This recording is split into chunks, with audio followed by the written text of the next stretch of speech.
आप सभी का बहुत स्वागत है सी न्यूज भारत में। नमस्कार, मैं हूं रत्ना। सीएम योगी आदित्यनाथ लगातार मंचों से ये दावा करते नजर आते हैं कि उत्तर प्रदेश में अब माफियाओं के लिए कोई जगह नहीं बची है। मिट्टी में मिला देंगे जैसे सख्त बयानों और एंटी भू माफिया टास्क फोर्स जैसी कार्रवाइयों को लेकर सरकार अपनी जीरो टॉलरेंस नीति का संदेश देती है, लेकिन इसी दावे और सख्ती के बीच उन्नाव से जुड़ा एक नाम भी लगातार चर्चाओं में बना हुआ है, हिस्ट्री शीटर नसीम। आरोपों और स्थानीय चर्चाओं के मुताबिक इसकी शुरुआत बेहद साधारण हालातों से हुई थी, जहां जीवन संघर्ष और छोटे मोटे कामों के बीच ये नाम धीरे धीरे जमीनों के कारोबार की ओर बढ़ा। कहा जाता है कि समय के साथ इसने सरकारी जमीनों और विवादित सौदों से जुड़े मामलों में अपनी पकड़ मजबूत की और दस्तावेजों में हेरफेर, प्रभाव और नेटवर्किंग के जरिए एक बड़ा तंत्र खड़ा हो गया, जिसकी परतें आज भी पूरी तरह सामने नहीं आ पाई हैं। चर्चाओं में यह भी आता है कि इस दौरान इसके राजनीतिक संपर्कों की बातें तेज होती रहीं और कई स्तरों पर इसकी पहुंच मजबूत होती चली गई। हालांकि चुनावी राजनीति में इसे सफलता नहीं मिल सकी।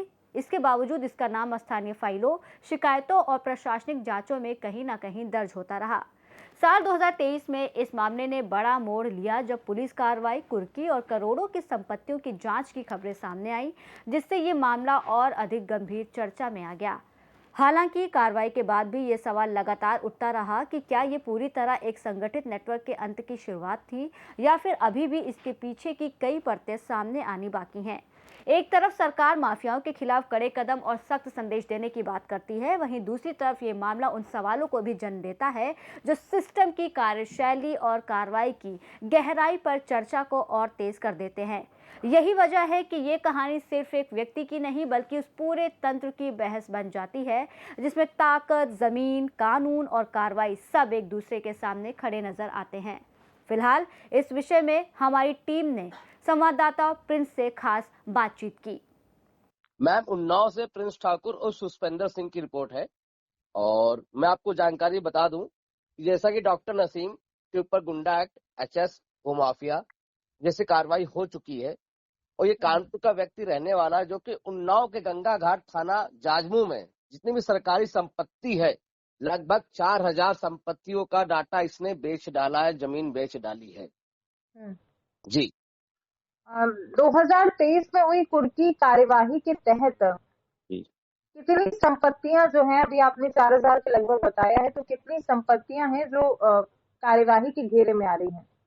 मैम, जैसा कि 2023 में था, लगभग 90 करोड़ की संपत्ति कुर्क हुई थी। पुलिस प्रशासन और एसडीएम और सबके जिलाधिकारी के द्वारा 90 करोड़ की संपत्ति की कुर्क हुई थी।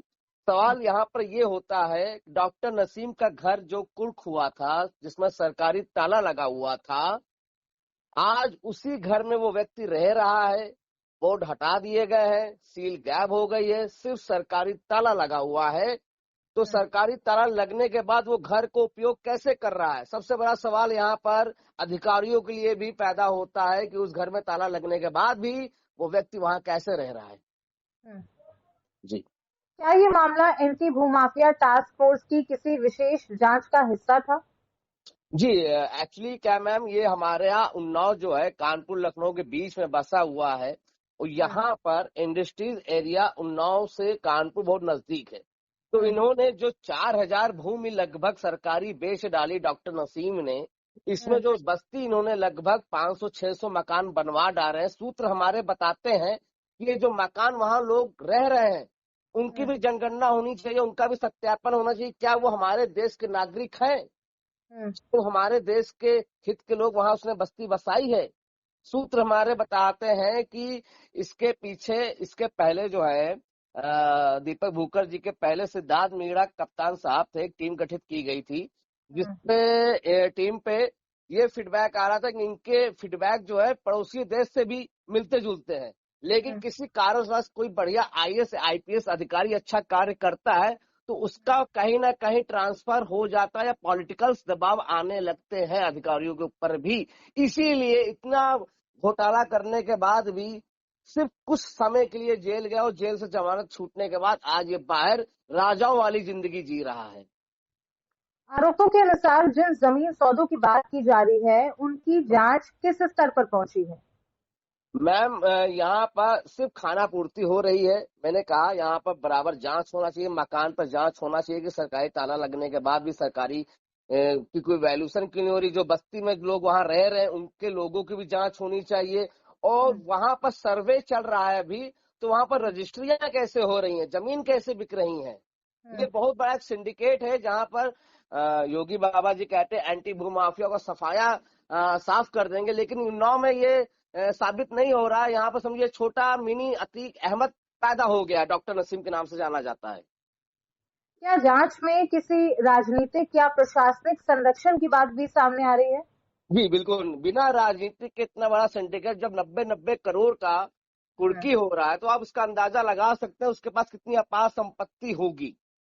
और जब पॉलिटिकल्स में 2 बार ये विधायकी चुनाव भी लड़ चुका है, और जाहिर सी बात है जब इतना मजबूत स्तंभ कहीं ना कहीं से इसने बना के रखा, तो अधिकारी भी दबाव में काम करते हैं डॉक्टर नसीम के ऊपर कार्रवाई करने से, कहीं ना कहीं डरते हैं कि कहीं उनका भी ट्रांसफर ना हो जाए।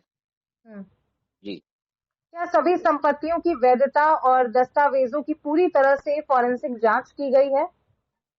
मैम यहाँ सिर्फ खानापूर्ति कागजों पर की जा रही। मैंने बताया कि जैसे कि आप देखिए फोटो में, स्क्रीन में आप देखिए सरकारी ताला लगा हुआ है, लेकिन वहां पर जाइए ग्राउंड पर रिपोर्ट देखिए कि वहां पर कैसे घर पर रह रहा है। तो कागज में कुछ और दिखाया जाता है, ग्राउंड में कुछ और होता है। क्या गारंटी, जो हमारा एलआई रिपोर्ट है, खुफिया एजेंसी है, वहां पर जो बस्ती बसी हुई है, अधिकतर लोग वहां पर मुस्लिम समुदाय के लोग बस्ती बसाए हुए हैं। क्या गारंटी कि वो हमारे देश के ही नागरिक हैं?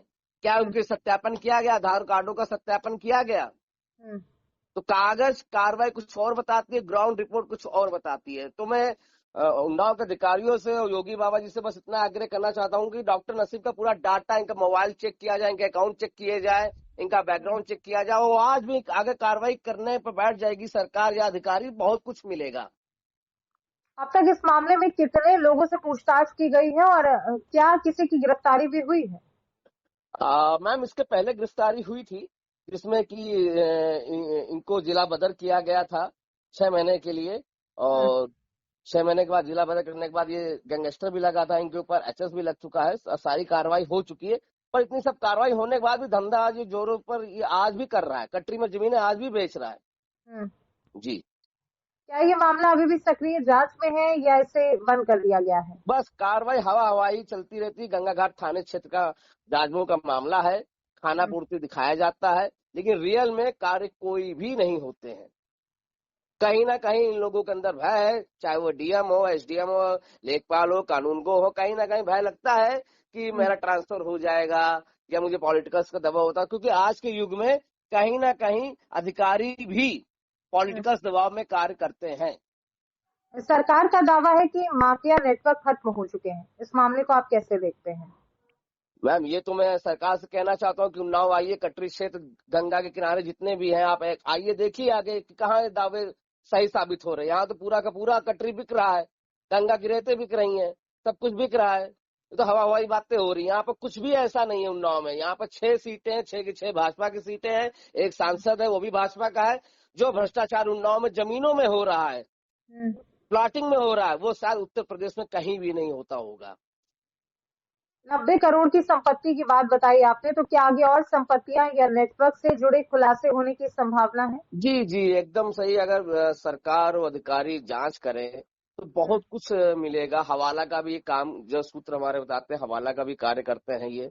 और जैसे कि अब इन्होंने एक गुप्ता की जमीन थी, एक यज्ञ हुआ था 2016 या 15 में, जो कि 8 बीघे इन्होंने दान किया था गुप्ता जी ने आश्रम बनाने के लिए। लेकिन वहां पर 2 बीघे में आश्रम बना और 6 बीघे में प्लाटिंग हो गई। दान की हुई भूमि पर भी प्लाटिंग का डरा। जो 6 बीघे इन्होंने प्लाटिंग की, वो 8 करोड़ में बेची गई।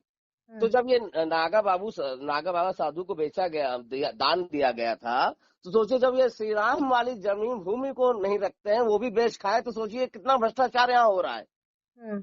जी सुशील, बहुत बहुत धन्यवाद आपका हमारे दर्शकों से अहम और बड़ी जानकारी साझा करने के लिए, और उम्मीद करेंगे कि आपके द्वारा दी गई ये जानकारी सीधे सरकार तक पहुंचेगी और इस पे कार्यवाही जरूर होगी। फिलहाल उन्नाव से जुड़े इस मामले में प्रशासनिक कार्रवाई और जांच के दावों के बीच कई सवाल अभी भी अनुत्तरित हैं। एक तरफ सरकार माफियाओं के खिलाफ सख्त रुख और जीरो टॉलरेंस नीति की बात करती है, वहीं दूसरी तरफ स्थानीय स्तर पर सामने आ रहे आरोप और चर्चा इस पूरे मामले की जटिलता को और बढ़ा देते हैं। आने वाले समय में जांच और आधिकारिक खुलासों से ही ये स्पष्ट हो सकेगा कि ये मामला वास्तव में किस दिशा में जाता है और इसमें कितनी सच्चाई और कितना दावों का हिस्सा है। फिलहाल इस रिपोर्ट में इतना ही। देश और दुनिया की तमाम बड़ी खबरों के लिए आप देखते रहिए सी न्यूज़ भारत।